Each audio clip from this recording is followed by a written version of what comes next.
Okay, good morning to everyone. We would like to warmly welcome you for today's session. I'm Ranjit Kaur from Breast Cancer Welfare Association, Malaysia. And today we have a very good and interesting session. And this session is organized by Breast Cancer Welfare Association in partnership with Pfizer Malaysia. And this is in conjunction with the Unpause session, the Unpause campaign that we've had since last year, October, and now again this year in October until December. And this year's topic actually is caregivers, the heroes among us. And this campaign brought about a lot of interviews. We even had Chef One who talked about how he's taking care of his mother who has metastatic breast cancer, and you can see it on his Facebook. You can also see it on our Facebook. We had others who were caregivers, like last week you would have listened to Chris Tan, who is caregiver of Calistio, a very young wife and family. Both of them are a young couple with very young children. And also we had Crystal Ng, who is also our metastatic breast cancer patient. She and her son were also interviewed, as her son is a caregiver. Crystal will come on next week, actually.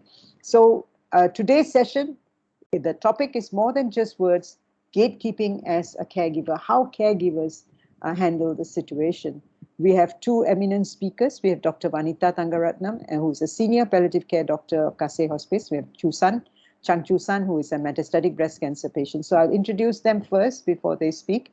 We have Dr. Vanitha. Dr. Vanitha is the senior palliative care doctor with Kasih Hospice Foundation, which is an NGO that takes care of patients with life-limiting illnesses and also within the community. So they actually go out into the community, home visits and stuff like that.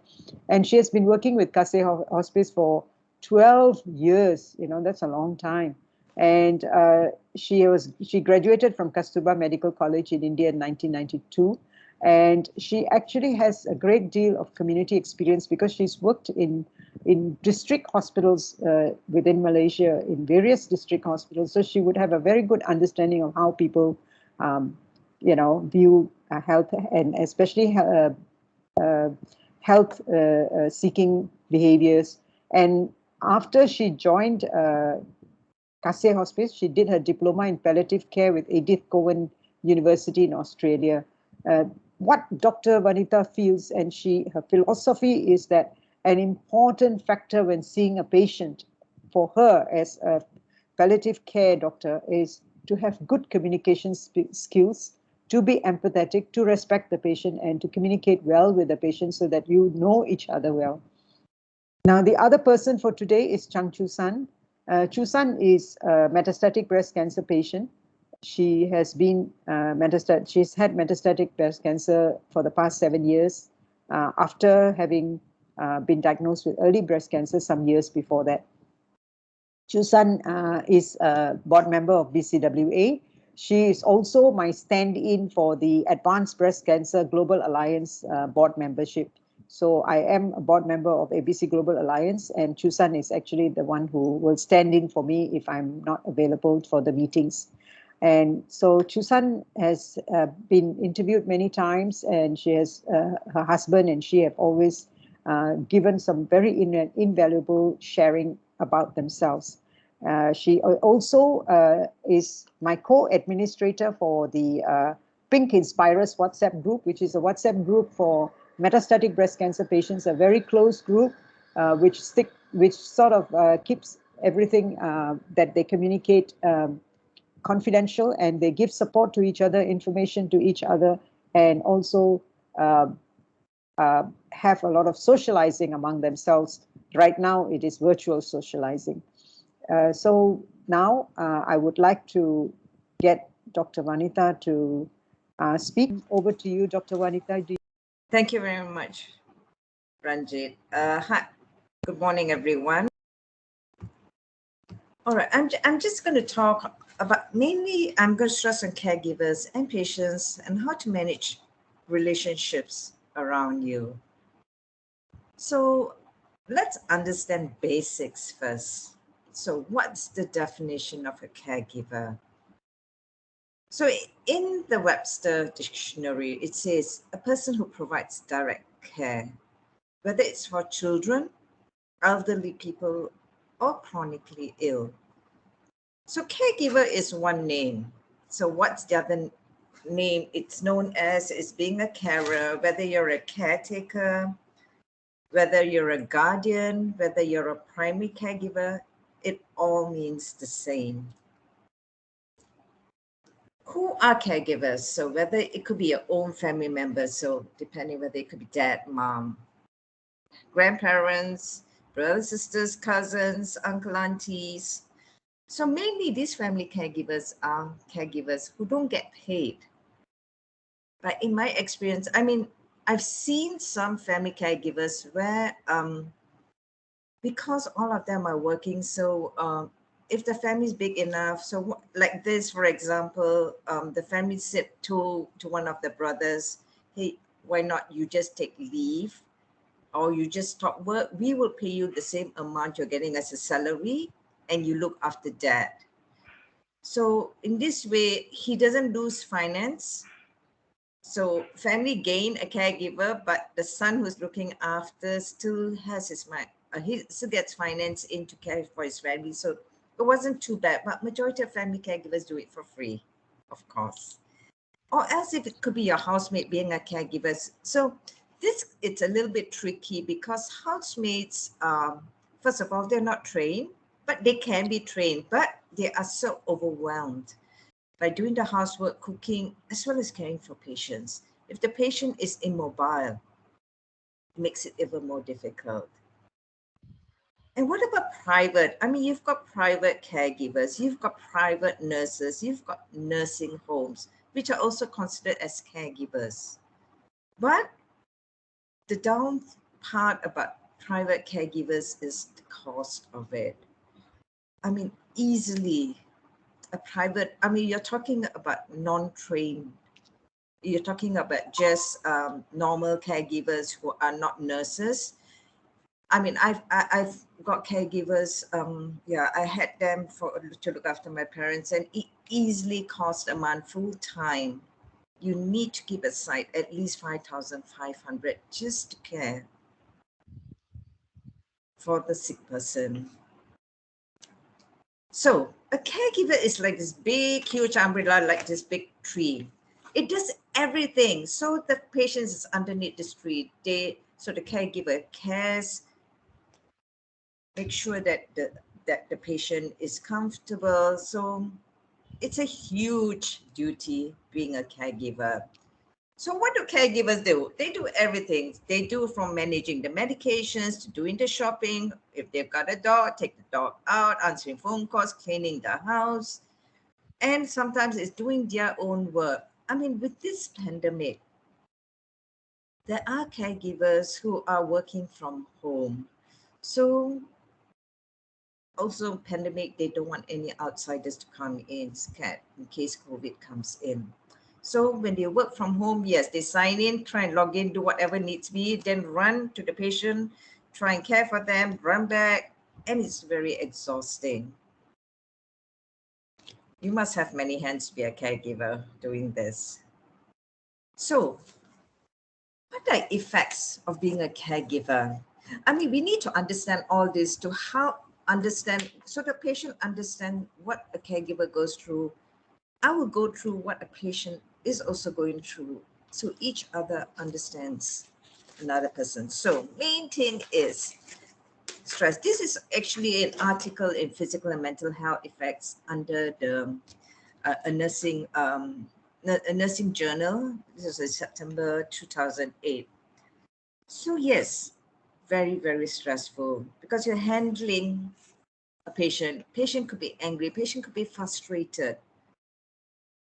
And being a caregiver, you do not know what to do. There are so many physical, psychological, financial issues. I mean, physical, a caregiver gets tired, physically, mentally. There's lack of sleep.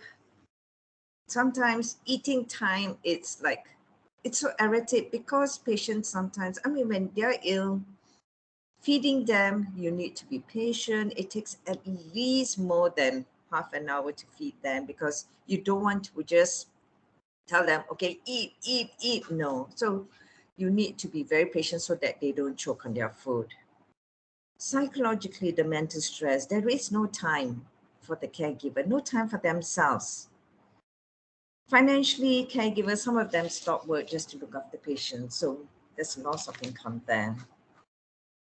Affects the work, affects their family relationships, because I've had recently a caregiver who actually, first she left her husband and daughter and she moved into the parents' house to look after the dad.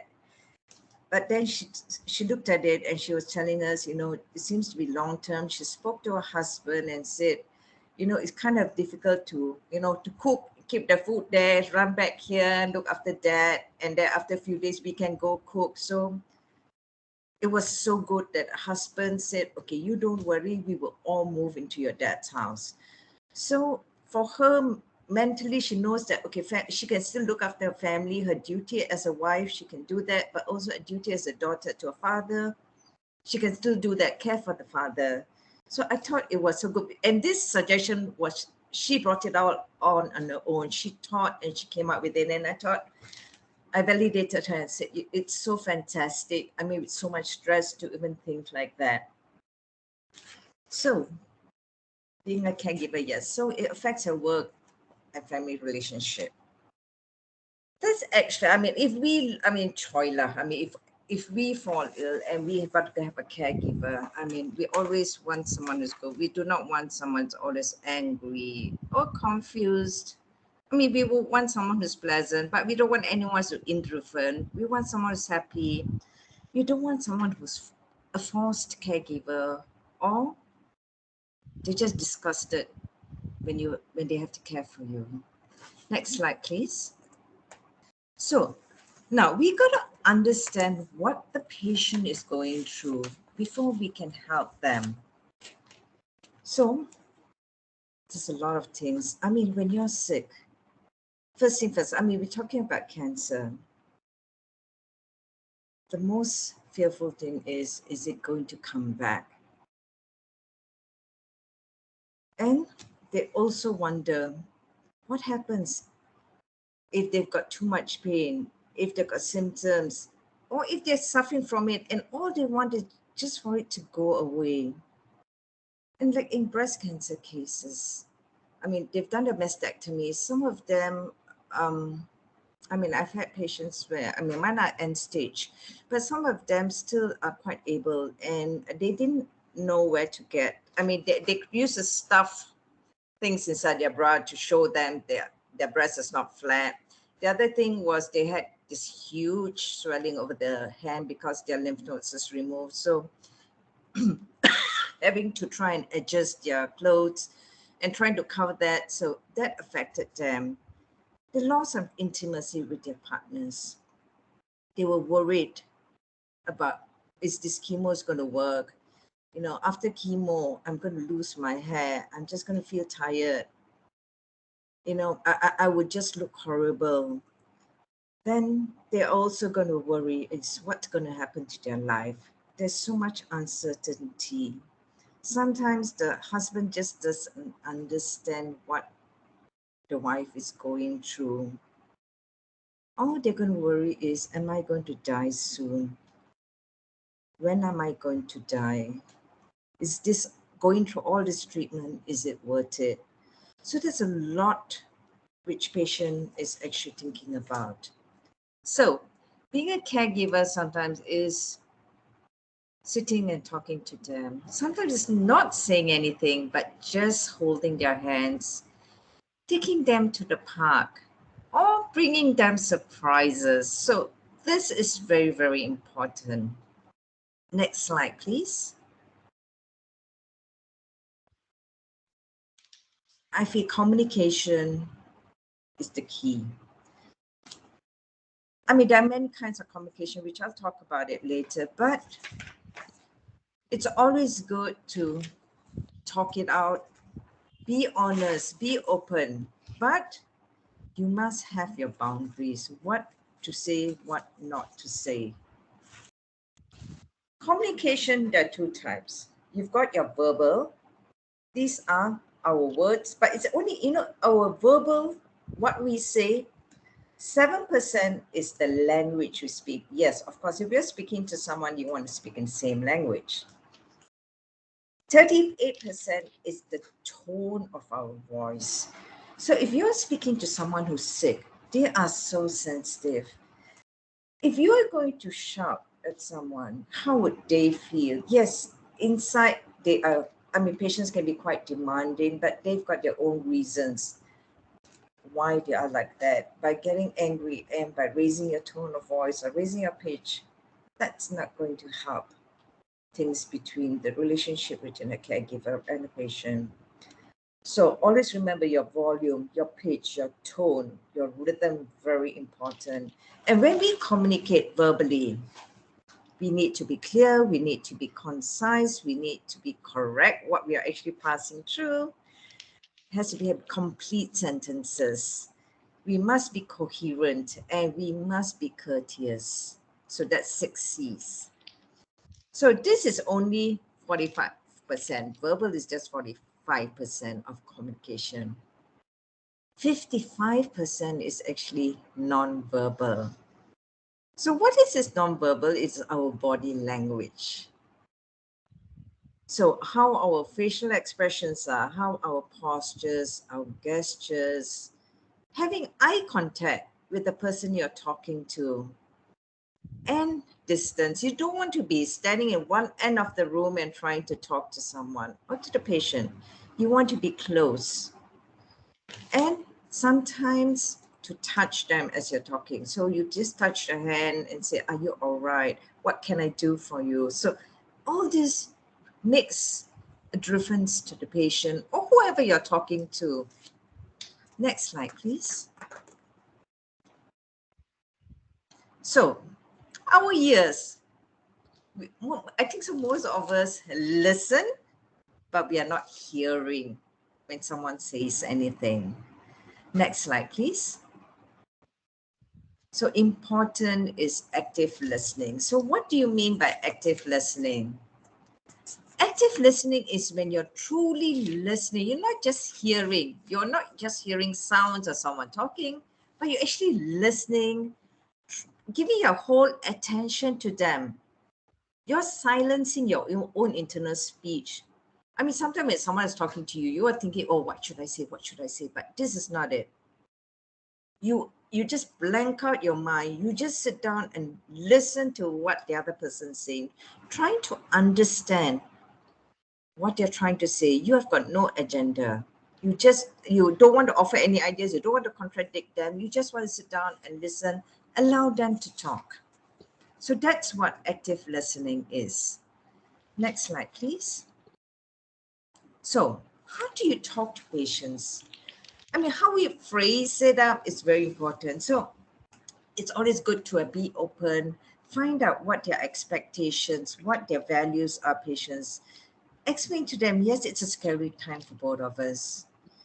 I want to be here for you to help you get through this. You're not alone. So it's reassuring the patient and telling them, I'll do whatever I can to help you through this. I might do wrong things sometimes or not know what to do.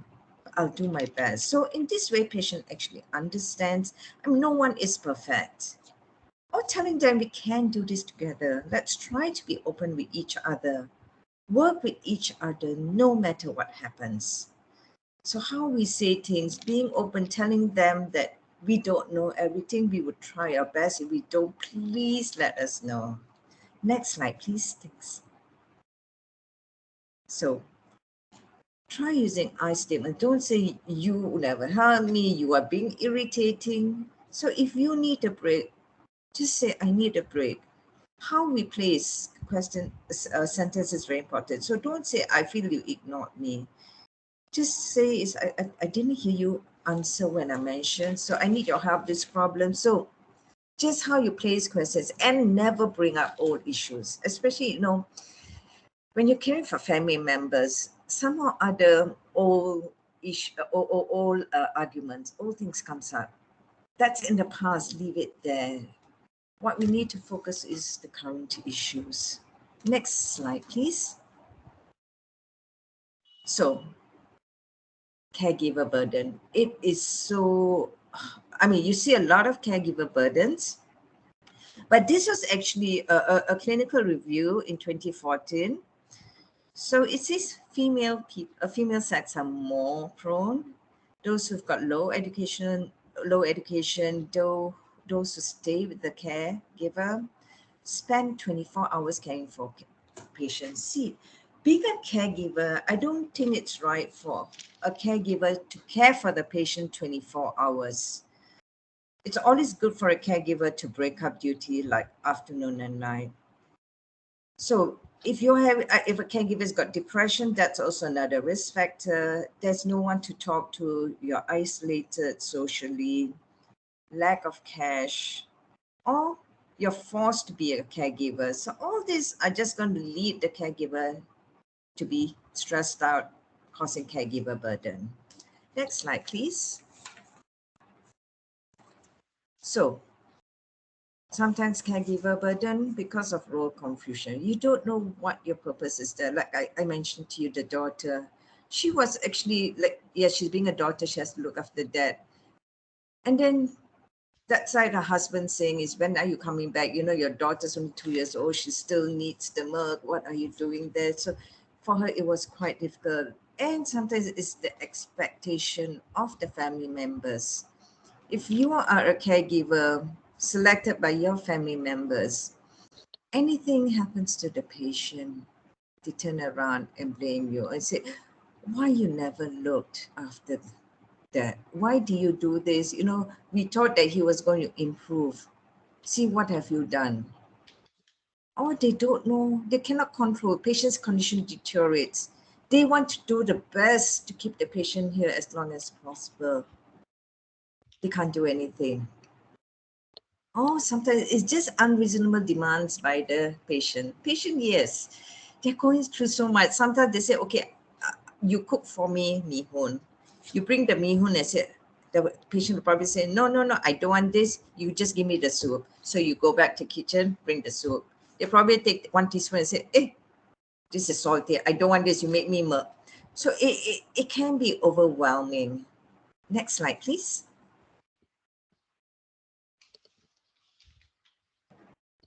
Thank you. So how do we recognize caregiver burden? It's the same as a depression case where you've got withdrawal, loss of interest, feeling blue.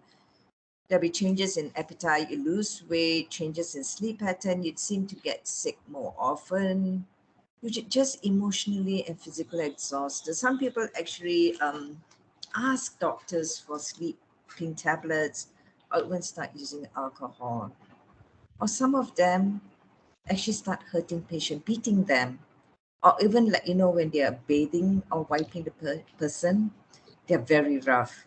So you can literally see that there'll be bruising. So we can kind of pick this up. Even though you talk to them, they say, yeah, everything okay, no problem. But when we see like bruising, or if the patient will whisper to us, dia banyak susah lah, dia ini selalu marahi. So then we do not blame them, we understand the situation. So then we start talking to caregiver and asking them in the home setting, you're doing a fantastic job.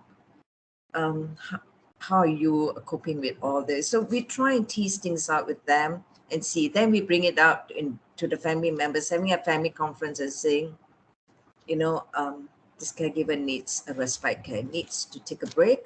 Someone has to be the caregiver.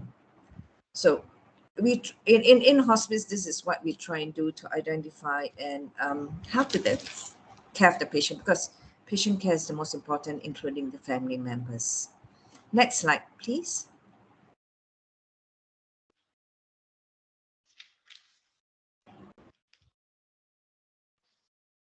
So I just want to touch a bit on caregiver grief.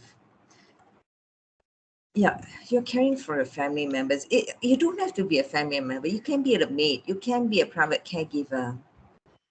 When someone is facing that, they undergo anticipatory grief. Anticipatory grief is grief before it even occurs, because people already know that patient's going to pass away. So these are patients who are actually have deteriorated, or even if they're not deteriorating, they are already just probably undergoing treatment. But then in their mind is saying is, I mean, the caregiver itself will be thinking, is this going to work? Are they going to deteriorate? What happens if they lose? I cannot bear if they go off. Probably it's my fault that they are actually ending up like this. I'm not keeping them happy enough. I'm not doing the right thing. So caregiver also, they are also thinking a lot of things. The other thing about delayed grief, it usually happens is after the death of the patient. I will not go into that. So next slide, please.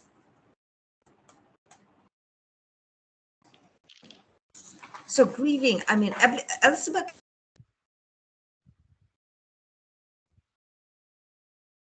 grief is first thing first is going to shock. Are we going to denial? And then we end up getting angry. Then we start bargaining. Some people go into depression and then finally accept.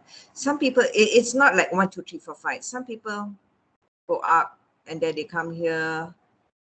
But in between, if no one accepts, then we have to pick it up and say, okay, do they need professional help? Next slide, please.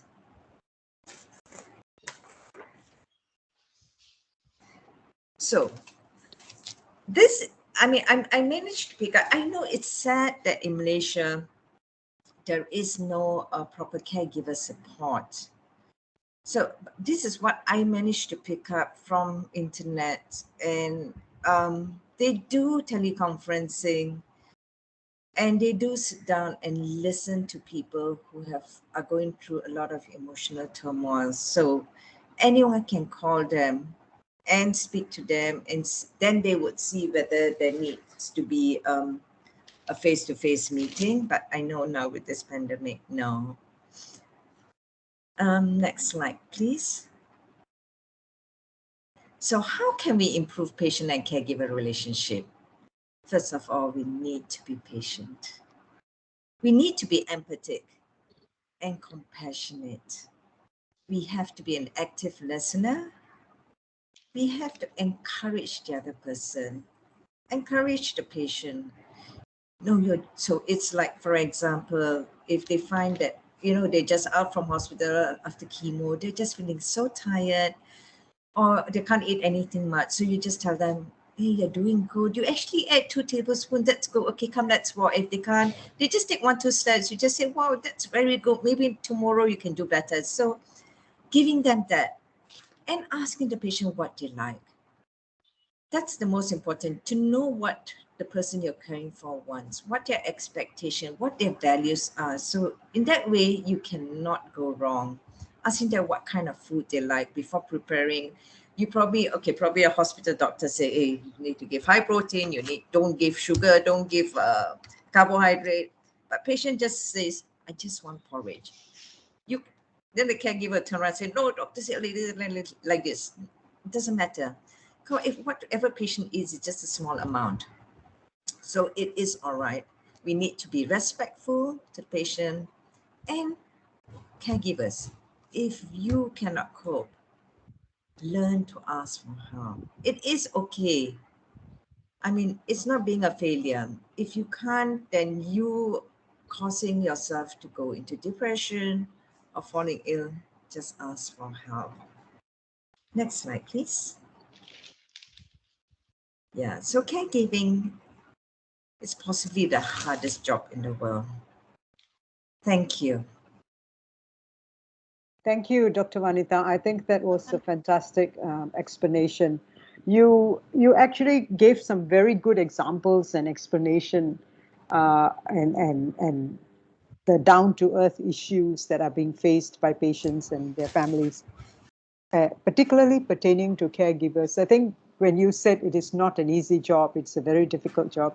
It doesn't, one doesn't go to any school to learn it. It's through the experience that it happens. And as you were mentioning, the sharing of relationship before that, before the person becomes the caregiver, there's a predisposing relationship that makes a lot of difference to the relationship between the two. I mean, I'm sure you would have come across a lot of complex issues that you face. I would like to bring that to Chu San and ask Chu San this question. Chu San, I remember you did mention at one time that when you were first diagnosed, there was this issue of your relationship with your children and your husband. And I know that your primary caregiver had always been your husband. Maybe you would want to, based on what Dr. Vanitha has spoken, and how do you relate to that in terms of your husband as a caregiver to you? All right. Thank you, Ranjit. Thanks, Dr. Vanitha. Yeah, I got a lot of info from you about the caregivers, my question is, actually there's something another way around. That means the caregiver give me more stress than I have. So worried. Actually, my husband, when he heard about my, my diagnosis, he is the one who cried more than me. And my children, they were so scared. And the first question my son will ask is, "Mommy, how long are you going to live? Are you going to die? If you die, I also want to die." These are the questions that they talk to me. Yeah, that makes me that I have to live. I have to be more strong, and I don't want to burden them. Actually, So a lot of things I feel that I have to do it myself instead of giving them more burdens. So they are the one who make me feel more that, especially my children, they are so young. The first one was, when I was first diagnosed, was 13 years back. My eldest was only 13 years old, and my second one was 10 years old. And when they first time heard about cancer, the first thing comes to the mind is, "Mommy, are you going to die?" So I have to tell them, "No, I'm not going to die. I'll be very strong." That's why after that, I have gone through all the chemo. Actually, I was very ill, very sick. I came back, I vomited. I lie down for almost 3 days, and that make them more fearful. But I have to be very strong. I try to, go for exercise, even though I can hardly walk. I still have to walk for a few steps to show that Mommy is still all right, But actually, I have a very good caregiver. My husband is my strongest pillar of support. So he's the one who tell me not to worry about anything, even financially. Marketing he will do, sending my kids for tuition at that time. And all he has to arrange his timetable, because he's also a teacher. So he's also very busy at that time in the school. I asked him not to spend so much time on me. Instead, I said, "You just focus on your work." The school, but the admin is very good also. They give him time off to send me to hospital, especially during chemo times. So he got a very good admin. And then he helped me, of course, to do all the marketing, sending kids for the tuition, to go for tuition at that time. I can't stop all the activities of my kids, So I just have to show to them that Mommy is still okay, still living as a normal person. Only when I'm very tired, I just have to lie down on the bed after chemo. After a few days, when I'm strong, I have to go out and to prove to them that Mommy is still okay. Because at that time, they always feel that Mommy is going to die. Yeah, so I just don't want to burden them. I still live my life as normal as I can. Yeah. And then my husband is very good, actually, because at that time, after chemo, I got a lot of pain. So he even go and find the massage, I got a blind auntie to come and massage for me at home. So he is the one who go and fetch them to come to my house, to come home to do massage for me after school. There's so many things he has to take care. And I also have my in-laws now who are very good.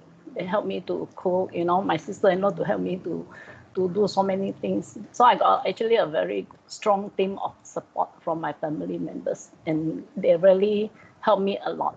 Yeah. Thanks, Chu San. Thank you for that. I wanted to go back to Dr. Vanitha regarding that. I think there is there are two things here that Chu San has shared. One is role reversal, where she was the caregiver before she was diagnosed, and then after that she had caregivers who were around her inner circle of people. And the other one is the guilt that sometimes the original caregiver, who is the mother, feels the guilt that I'm not able to look after my children or my husband.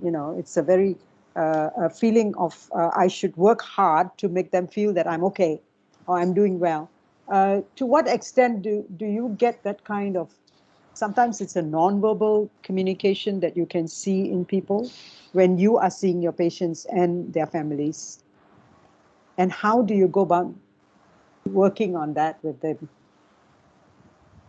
All right, that's a very good question. Yeah, we have had a lot of young mothers where I guess any children, mom's cooking is the best. So they will always ask, Mama, bila nak masak ini rendang, bila that one. So we actually had one who kept on telling us this, but yes, the effect of the chemo wasn't strong enough.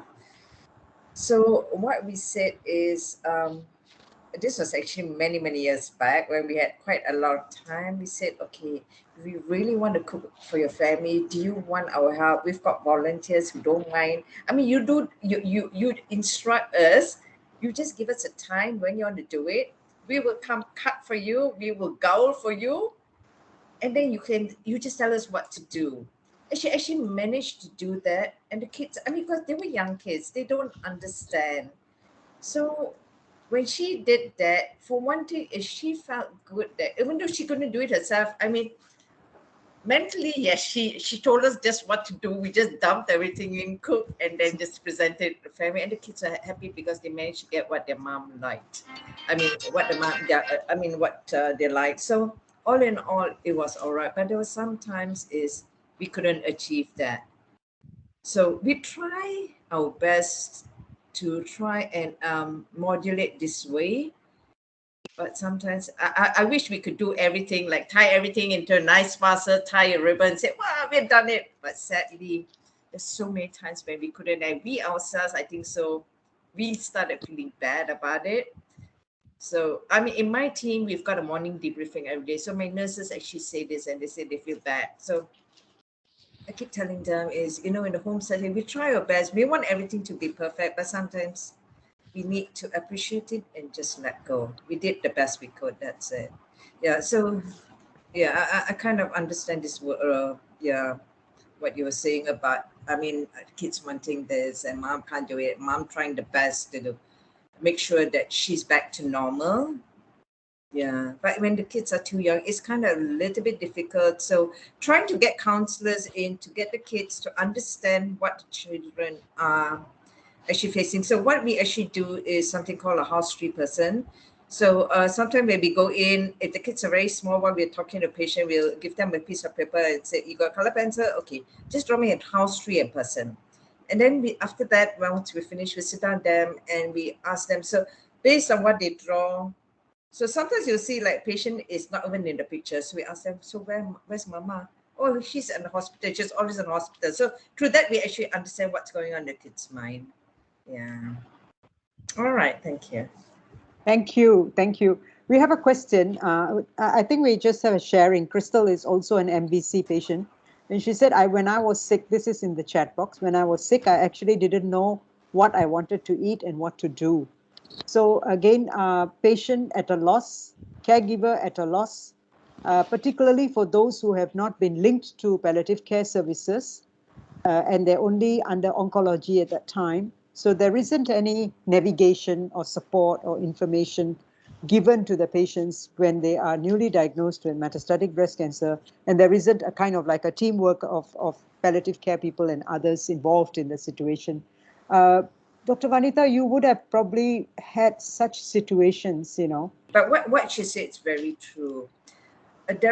No one's referred to a nutritionist. So when they are sent back, I mean, if you've got hospice, yeah, we kind of just advise and say, eat whatever you want, especially post chemo. Most important, you get in some nutrition. There is, I mean, there's a recent thing where a lot of people are saying don't take sugar. So it's not a proven thing. It's just a myth still. Chu San, you would have had a similar situation, isn't it, in the beginning? Didn't know what I wanted and what to do. I mean, now we have services where we actually provide information to patients. You've got the pink inspirers that they communicate with each other, and they actually guide each other and say, go ahead and eat whatever you can eat and whatever you feel like eating.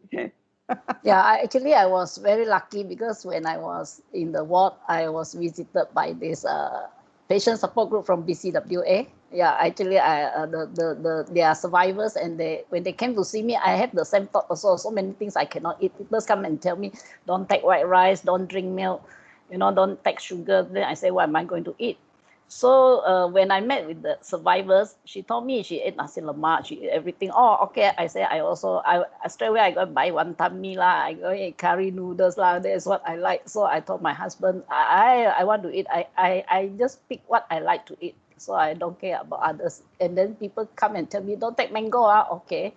So I say I also don't like mango. Don't take durian. I also don't like durian. So I just eat whatever that I feel I like to eat. Yeah. So food is not a problem for me actually. And I was quite lucky. I met my friends introduced me to a pharmacist, and he turns into a nutritionist actually. So he told me what to eat, something that's nutritious. Yeah, if you don't have appetite.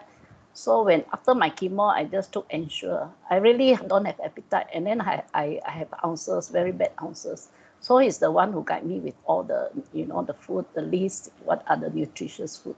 So at times when I want to eat out, I just go and eat out. Yeah, I don't have appetite, so I just drink Ensure milk. And yeah, I think I'm quite lucky lah to meet the doctor, the pharmacist.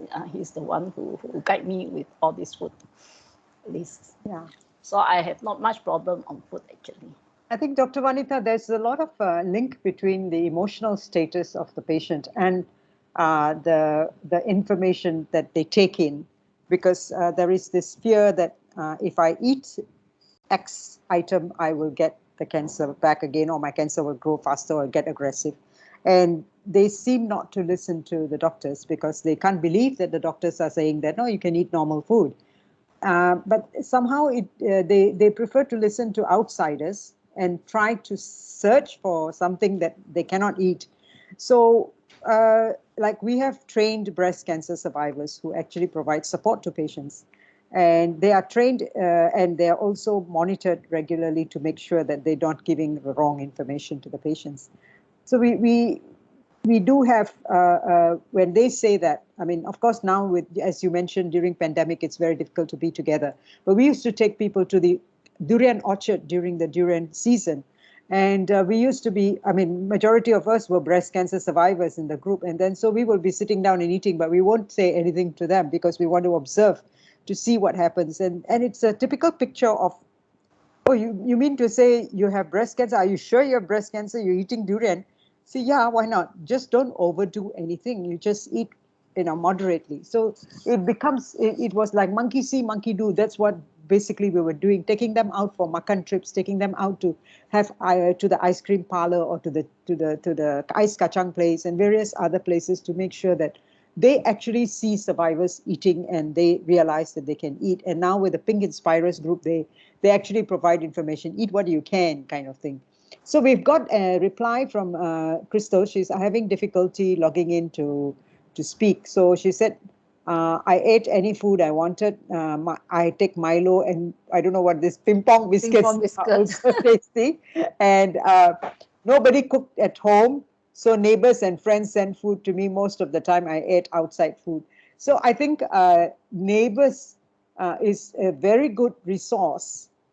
And to what extent did you find neighbors and friends being the people who would, sometimes people don't know what to do or what to say or what to bring for that patient who's got metastatic breast cancer.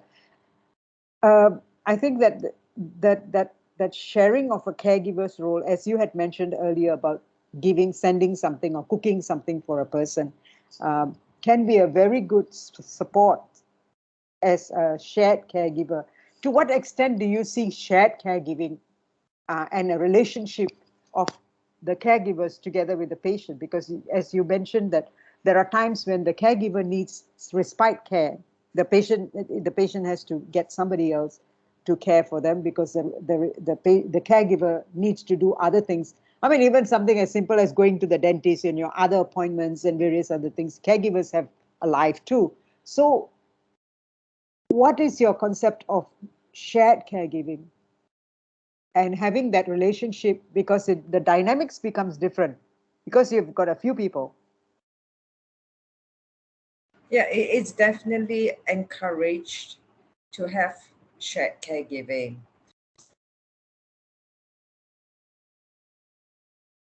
Oops. per person. Yes. Yeah. So I mean, so you got a morning shift, afternoon shift, night shift. But we've had where we've seen where it is duty shared a caregiver. So it was this family of 6 where looking after dad. So one is in charge of just changing pampers. So when it's due, she will come in between work, change the pampers, goes off. The other one is just to cook and feed dad. The other one just comes in to just give a bath. So each of them have got their own duty. But one thing good was it was so smooth how things went that I was amazed. I thought it wouldn't work. I was saying, hey, you run here, you run here. That is, if he pull you, she could come. Yeah, she come. Don't worry. And true enough, she did. And I thought it was wonderful, which I thought was very complicated. So some people do that, but some people actually say, okay, from here to here, because for us, it's important to know who's on morning, who's on afternoon, who's on night, to know what medicine's been given, if we want to know, or is it been pain, have you given this, any extra doses. So for us, at least if we know who's on what duty, it's much easier. But I think so, commonly it's just two to one patient. One does the morning shift, one does the night shift. So that's very good. That helps reduce caregiver burnout. But most important is between caregivers, there must be passover. Not like this first caregiver morning shift runs over, second one comes in and like blah doesn't know what to do. There are many cases that way. Yeah, thanks. Yeah, I think that makes a lot of sense when you, I mean, it can be difficult if you have different people doing different things in terms of you going there and finding out what is the latest development and who is going to tell you what. You might need the whole team to be there to give you Correct, yes. So we have Crystal also giving her input here. She said, cannot feel malu, should not be embarrassed to ask for help. And she said, my neighbor sends me to hospital even for follow-up. So which is very good, because if generally we say if you smile at your neighbor smiles back at you. If you say hello to your neighbor neighbor says hello to you. If you send some fruits or some food over to your neighbor sends you back again. So I think that that interaction is make that initial step, like what Crystal is talking about. And you can have caregivers from your neighborhood as well who can be caring enough and to create a good relationship with neighbors as your carers as well. What do you think of that? We have gone so far ahead with urbanization that we sometimes don't know who our next door neighbor is and who might be very friendly and very good. And she says, I think to ask for help to change diapers and take my bath may be difficult for me. Because right now, Crystal, I'm sure you can change your diaper, and I don't think you're wearing that anyway. Yeah, but for me, I think my colleagues helped me a lot. Yeah, I have, after my leave, I went back to teaching. I'm a teacher actually. So my colleagues, they really helped me a lot. So they are actually also my caregivers, when I was first diagnosed, they even worried that I cannot drive. So they drove me back home, and then, yeah, they send me so many things. They even help me to respond financially. They're scared that because they know I have to go through Herceptin, which is 7,000 per cycle for every 3 weeks. Yeah, the school even respond for me. So financially also they think about me. So I think my colleagues also, we have a good communication with the colleagues and good relationship between the colleagues and the school and my workplace lah. I think they understand, and I also have my very good boss who understand me, who allow me to sometimes take off. So I think that is also very important when you are working as a working patient. That I very truly agree. I mean, the most important is having very, very good support. I mean, I'm glad to hear your colleagues. So, I mean, friends, colleagues, neighbors, sometimes you might not get it from your own family. So you definitely need like support groups also to help support you. Yeah, I think what I realize is that we have navigators to navigate patients and their families to resources which they could probably use. And I think that we are coming to a situation where the COVID situation has actually opened the eyes of many people to help one another, to help people in need. And I think this can be extended to situations like metastatic cancers where families could get some form of help from others. It's a little revolutionary in the sense that you can't be face to face sometimes, but you can be doing things virtually or even sending things over for them. I don't know whether anybody in the audience has any question, because we haven't had any question in the chat box. But if anybody wants to speak or ask Dr. Vanitha or even Chu San or even Crystal any questions, please go ahead. And this is regarding relationship between caregiver and the patient. This particular topic actually has been brought up because we feel that there is a need in this area to sometimes address the elephant in the room. Dr. Vanitha, in the meantime, while we're waiting for any questions, I wanted to ask you this issue of this relationship. There is most of the time the caregiver and the patient are already related beforehand. They may be family members. And then there's the issue of legal issues, the will, the property. Sometimes there's a lot of dynamics in there. Have you all ever been dragged into such kind of situations? Okay, yeah, that's actually not really dragged in. I guess the only time when we were even called in was probably to be a witness. I mean, the doctors, to say that the patient is mentally sound, so that the lawyer could actually attest and sign, get the will signed. That was only our purpose there. We try not to get involved in this kind of things. Yes, we advise and say, okay, have you got your business all in order? So most of the time, family members itself, they don't like to tell outsiders about issues unless they've been with us for many years. We kind of know in and out of them, and probably 10 years. But yeah, sadly, we don't have to face this issue. Yeah. Yeah, Dr. Vanitha, I'd like to go back a little bit in time and ask you a question. You have worked in district hospitals, which is very, very down to the grassroots communities. Yeah. Your interaction with patients and caregivers have been probably much longer and much more compared, not just being a senior palliative care doctor, but also before that. I mean, what were the learnings you got from there in terms of the dynamics and relationship between caregiver and patient, and you can see it today being utilized? I mean, first of all, it was, you can see different kind of caregivers. I mean, you've got the ones who are dedicated, who refuse to leave the patient's side. They say no, they'll eat, they'll bathe, they'll get their food brought in. And I know, because when the food gets brought in, we also get food also. Yeah, but you've got caregivers who, when you go in, they are just not bothered. So very difficult. But you see, one thing you learn from caregivers are, we ourselves actually, tell you frankly, even till today, most of what we have learned is how the caregivers manage. I mean, especially one which has stuck in my mind. This was about 11 years back. I went for a home visit. It's a Chinese patient. She had this huge fungating breast cancer. And for her, she couldn't wear clothes because every time the clothes touch her breast, she's in severe pain.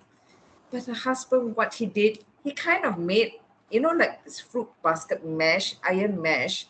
He kind of like made like a cage so that it doesn't touch her wound, but it just touches the surrounding.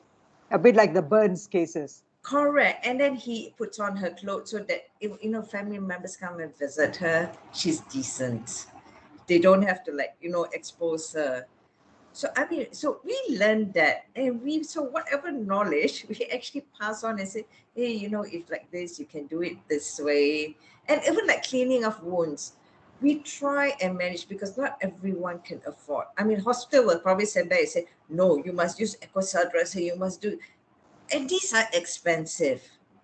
But we've seen what is possible, what can be used, and we've seen how family members have actually like using Pampers. Like just a few days back, family cannot afford, but there's so much oozing from the breast wound. So we do the normal dressing, and then on top of that, we told the family members, just put a pampers, a baby's pampers, so that absorbs everything. So sterility is still intact, but you know, you don't have to keep on changing the dressing. So this is what we learned from another caregiver. So, I mean, yeah. So Right. caregivers, you can learn a lot from them. Yeah, so there are things that you learn from the community as well, and from their Yeah. own initiative and their own creativity, and which is fantastic. I wanted to go back to that picture that you showed, which had the different faces, the 6 different faces, Correct. where you had 6 or 8, you had the different moods. Now, I was just relating to that, that if I were a caregiver, I will have those moods from time to time. Definitely. Yeah, it's But not in front of the patient. I think yeah, so. That's what I was trying to say. yeah. Yeah, we are all human beings. We all go through that. But I think so when you come in face with the patient, that's how we need to de-stress. So this is something called 5-4-3-2-1 exercise. So basically, when you're stressed, you need to ground yourself, sit down and do this 5-4-3-2-1 exercise to calm yourself before you even go and face the patient. Yeah. And I thought it was, Yeah, go ahead. yeah, I think this exercise, I've done it myself. I mean, when I was caring for mom recently, I mean, she's passed on 3 months back. But thing is, when I was looking after her, the stress, yeah, thank you. Yeah, I mean, so all I did was just, I mean, sometimes it's so difficult because you're angry with your, with someone else, and you're angry with the whole situation. You don't know what to do. So just take a step back, sit down, and because it's 5-4-3-2-1 exercise, it takes you hardly a few minutes. So once you do that, you calm yourself down. Okay, you're back to normal. Okay, then carry on being a caregiver. Can you do the exercise with us now? Yes. Okay. Okay. Can I use you as a role model, Yeah. Ranjit? Okay. So basically, I just need you to take a deep breath in. All right. So what you're going to do is now, okay, you open your eyes, look around your surroundings, and look at 5 things which you have never noticed normally. Can you name the 5 things? Yeah. Yeah. So can you just name the 5 things which you normally, like a cobweb or what? A teddy bear that has been sitting for a very long time at my window, which I haven't touched and looked at to see whether it's collected any dust. A framed picture that has a slight smudge I noticed in the corner there. And the other thing is there is a throw on my sofa, which I have never noticed at the back. It's very, very creased, the back of that thing. And the fourth thing is that there's a tablecloth that I have put on one of the tables, which I hardly use because I just put things on that table. One side of it is very uneven. It's very low, and the other side is very high. And then I have one cupboard door that I noticed on my walk-in cupboard. Its door is ajar. It's not closed properly. So yeah. So those are the 5 things you have noticed. So now, what are the 4 things that you can touch and feel right now? Yeah, far away. I have to walk up to them. Touch, what you can touch and feel right now. I can touch and feel all of them. So you can. So what can you touch? Like your clothes. What can you right now at this present moment? What do you feel? What do you touch? What can you touch? Is it the table? Is it your pen? I can touch the tablecloth where I'm sitting. I'm actually holding on to that tablecloth. I have my phone that I can touch. I've got my mug that I from time to time hold on to, even if I don't drink water. I'm just hanging on to it. And I also tend to use tissue paper a lot because I have some allergic rhinitis. So have I come to 5 already? And pen, of course, four things. Yeah. Pen is my constant companion. All right. Yeah. So what are right now, if you silence everything, what are 3 things that you can hear which you normally don't hear? The fan.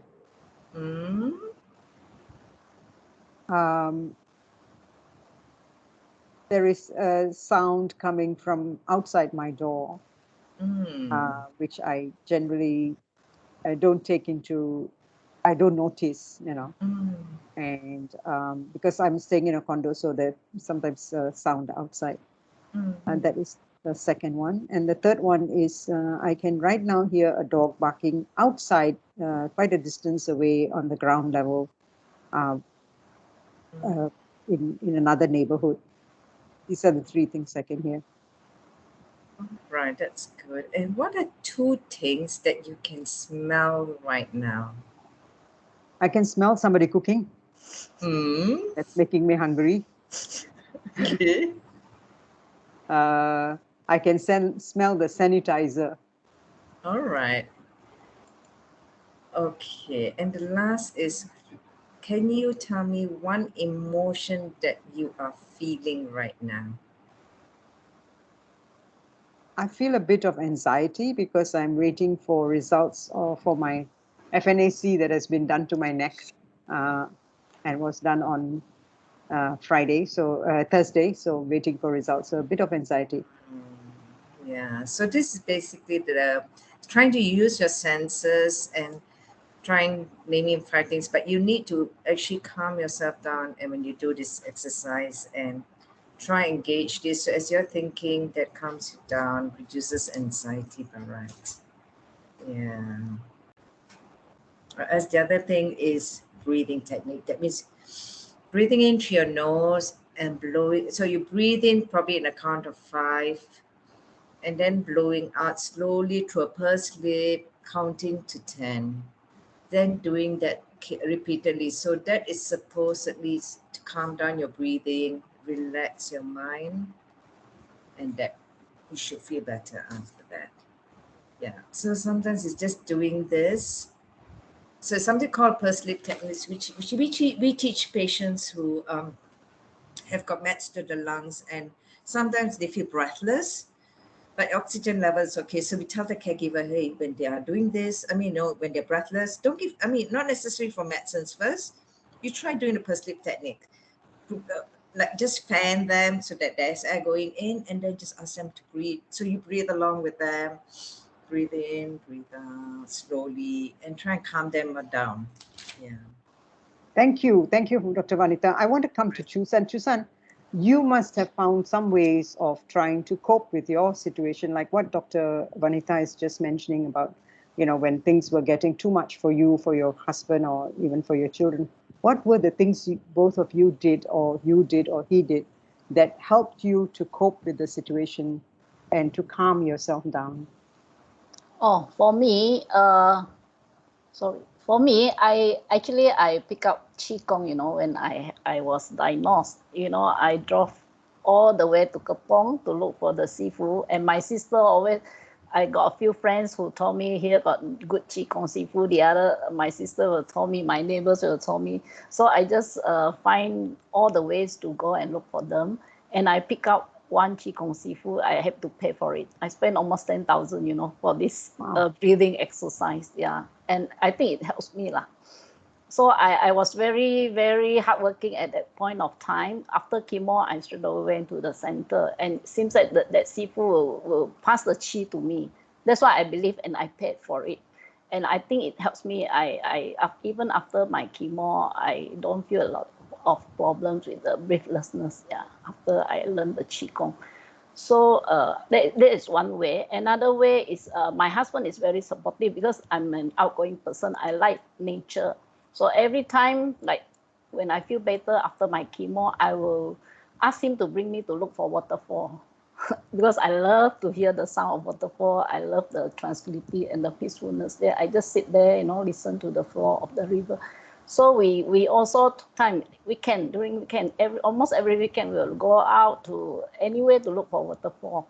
So he is very accommodating even with his busy schedule. So at least 1 week we will go out to the jungle to look for waterfall or just to have a trekking and so on. And he is the one who don't like exercise, and later on he follow me. So I'm the one who changed his lifestyle. So it's also a very good blessing for me lah, to have cancer, and then he has a healthier lifestyle actually. So he is very accommodating. Whatever I demand, he will try to fulfill it. So I don't have much problem in our relationship actually.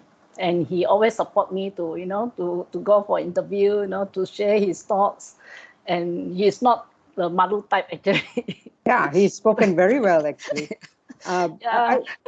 Because sometimes fantastic. I find the partners they feel shy, they don't want to speak out, why their wife like that, even the friends, my friends, some of them also they don't want to tell the friends.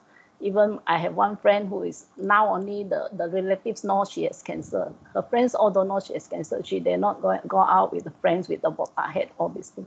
But for my husband, I think me and my husband, we always share to the public. So I'm not the one who is shy of having cancer. I think I'm very willing to share, my journey to inspire more people, and that's why.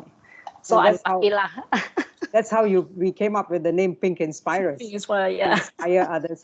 I think that's very good sharing, Dr. Vanitha. I was just thinking that these complementary therapies are very helpful to calm a person down emotionally, and also to create some kind of a sense of well-being at the same time while they're going through treatment as well.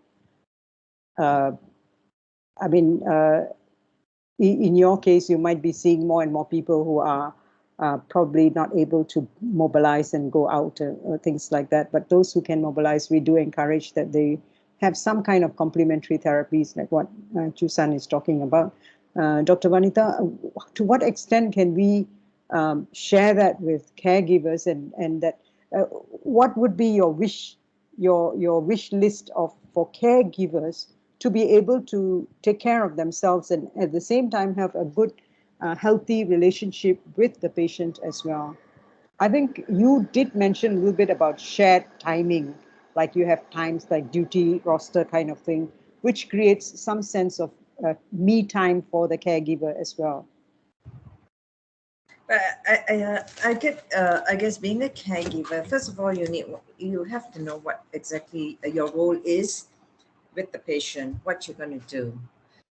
And you need to understand that you are doing the best. Whoever has made you the caregiver should actually probably validate whatever your efforts have been. You don't have to expect it from the patient, but whoever's looking on and saying, hey, you're doing a good job, whatever happens, whether the patient deteriorates or not, they should know that whatever efforts they put in, it's all right.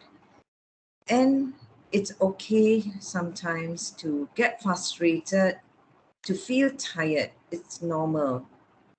Because mentally, you're also thinking about the condition of the patient, mentally thinking about whatever's going on in your life.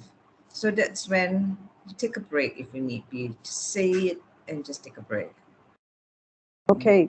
And with that, I would like to say to go around for Chu San, Dr. Vanitha, and also maybe for Crystal to say a few words to conclude the session. All right, for me, I will say being an MBC patient, you must have a purpose of life to make you, to make you go further in your journey. Because like what Dr. Vanitha said, there are so many uncertainties in our life. As MBC patient, I don't know when, even though I'm still on the targeted therapy, I don't know when it's going to fail, how long I have to go for it. So I just hope to achieve my goal in my life. And I want to see, last time I want to see my son graduate. Now I want to see them have a successful career. That's all. Dr. Vanitha? I don't know, I have not heard from Crystal yet. I don't know if she wants to say something or write a message, but we'll go to Dr. Vanitha. Yeah, all I can say is I just wish that everyone will be okay and hope the best for everyone. Thanks. And Crystal says, always enjoy sharing our experience. We need all these peer support that we can get. So that's what we have. And I wish to thank Dr. Vanitha Thangaratnam, who has very, very kindly been taken away from her precious time and on a Saturday morning to be with us today. I'm honored, really honored to have you today in this session. But just to let you know, this recording will be edited and it will be put on our YouTube channel. So we have a YouTube channel, Breast Cancer Welfare Station. We have many, many talks by experts like yourself, which are usually edited, and then we put it up there so that people who may have missed this can then continue to also watch this.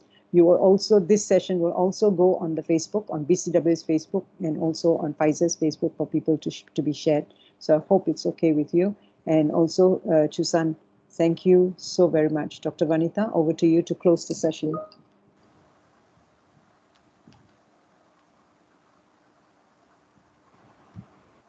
Thank you everyone for being here. Any questions, please feel free to get my contact number from Ranjit. I'm all right to answer anything. Thank you. Yeah, okay. So the good news is that Dr. Vanitha is available.